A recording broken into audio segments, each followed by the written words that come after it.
नमस्कार। मेरे इस कार्यक्रम ज्योतिषर अजय में आपका स्वागत करता हूँ। आज दर्शकों, इस वीडियो में एक विशेष कार्यक्रम आप सभी के लिए लाया हूँ, उस पर चर्चा करना चाहूँगा। इस कार्यक्रम में मैं आपसे चर्चा करना चाहता हूँ पितृ दोष की।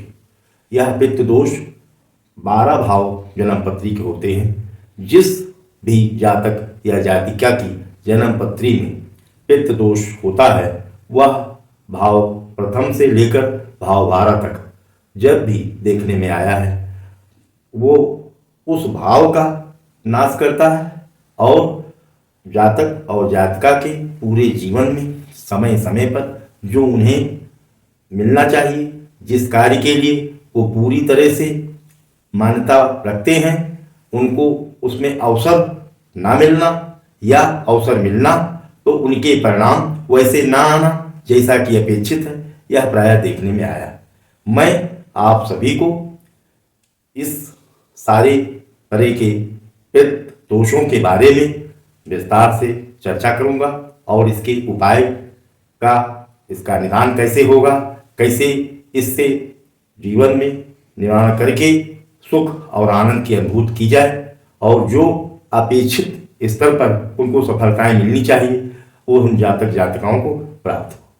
इसका सबसे पहला कारण ये है कि जिन जातक और जातिकाओं की जन्म पत्री में यह पितृ दोष पाया जाता है, उनके अपने ही परिजनों से, अपने पिता से, पिता तुल्य परिजनों से मतभेद देखे गए हैं। उन्हें उनके कार्यों में समय समय पर अगर वो गलत नहीं है तो भी उन पर दोषारोपण किया जाता है, जिससे वह परिजनों से खिन्न रहते हैं।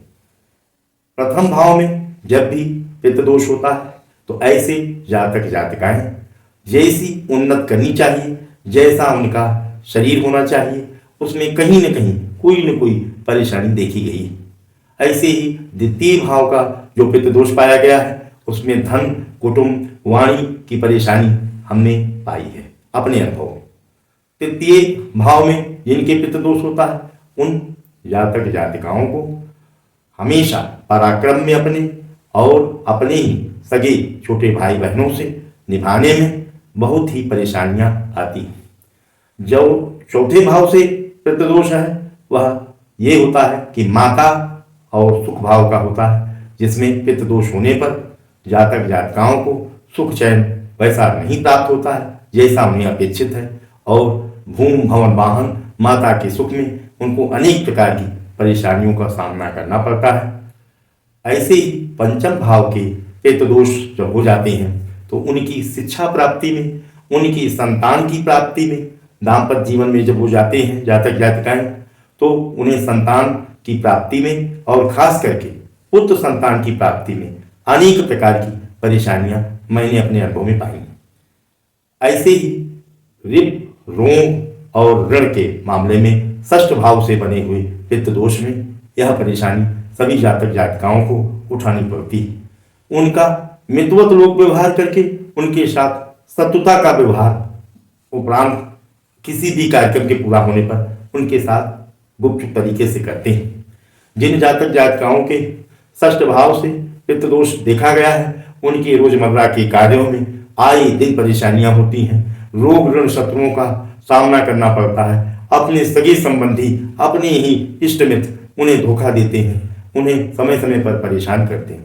ऐसे ही सप्तम भाव में जिन जातक जातिकाओं की जन्म पत्रियों में पाया जाता है यह पितृ दोष, उनके दाम्पत्य जीवन में समय समय पर सगे और उनके ही इष्ट मित्रजन कुछ न कुछ ऐसा करते हैं कि जो उनको दाम्पत्य जीवन निभाने में अनेक प्रकार की परेशानियों का सामना करना पड़ता है। एक दूसरे को या तो वो अस्वस्थ हो जाते हैं या एक दूसरे पर शक करते हैं, जिससे उनके दोनों के बीच में विवादास्पद स्थितियां सदैव पैदा होती रहती हैं।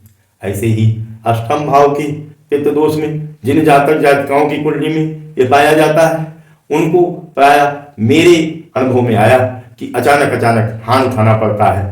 उनको समय समय पर अपने ही जेब से धन, उनके पॉकेट से धन का गिर जाना, समय समय पर उनको अचानक परेशानियों का, अचानक हानियों का सामना करना पड़ता है।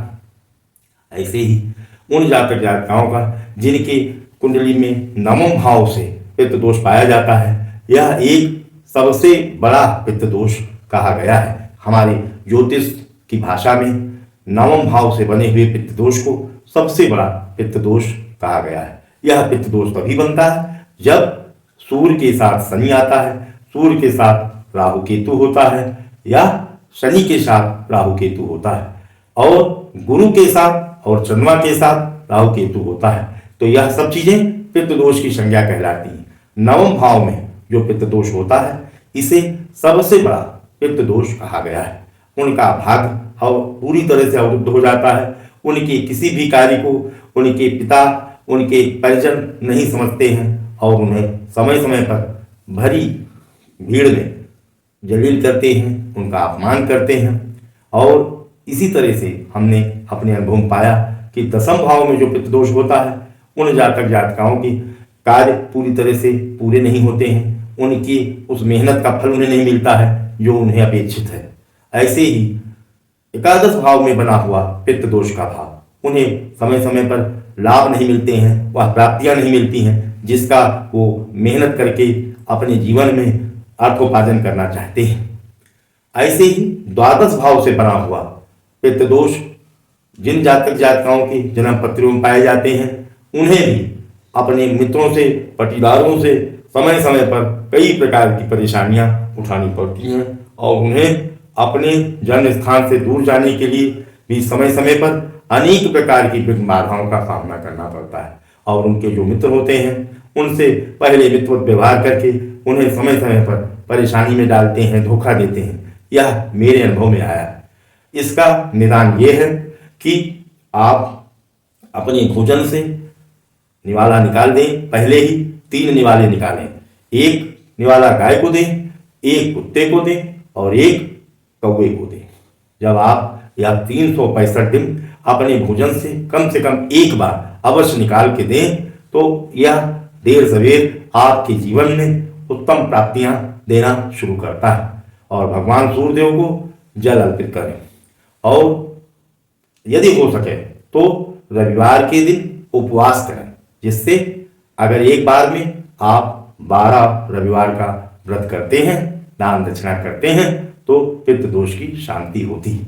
और पित्त दोष में जब भी हम कुंभ और महाकुंभ में नहाते हैं गंगा जी में, खास करके मौनी अमावस्या के पर्व पर मौन होकर और दान दक्षिणा करते हैं तो भी पित्त दोष खत्म होता है। आप सभी को कैसा कार्यक्रम मेरा ये लगा, लाइक करें, शेयर करें और सब्सक्राइब करें। धन्यवाद, नमस्कार।